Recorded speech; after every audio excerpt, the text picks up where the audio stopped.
Many of us have been caught up in these conversations about how the world is changing. And it is changing very rapidly. Starting with September 11, 2001, the terrorist attacks in New York, and there have been various transformations on how international affairs are conducted and how people are perceived, okay?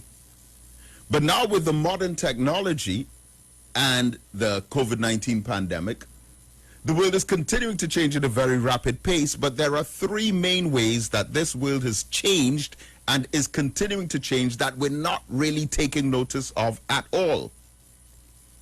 And the three main ways that this world has changed, particularly within the last year and a half, is one, that there has been an increased denial of freedom of thought.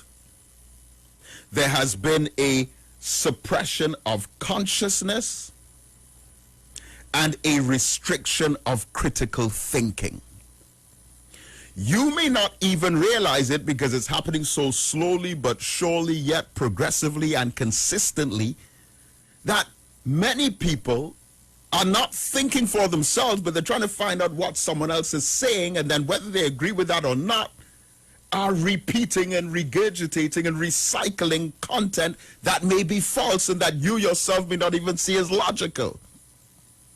Many highly paid celebrities would find out what the standard narrative of the industry that is paying them is saying, and then they will simply conform in agreement to it.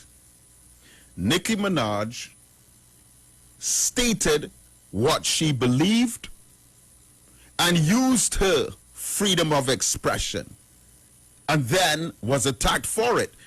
We as freedom-loving people are not supposed to feel comfortable tolerating that.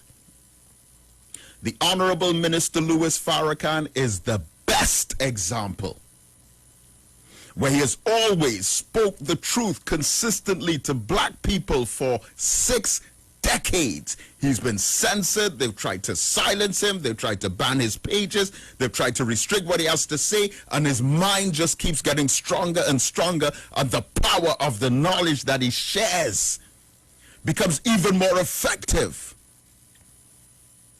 And so when we do see our celebrities or artists or entertainers speaking up for what they believe, especially if it is out of genuine concern for the masses, they should be defended and supported, whether you agree with them specifically or not. And finally, on the issue that she spoke about regarding the side effect of that vaccine, all I will say to you is, I mean, at first when I heard it too, I'm thinking, well, okay.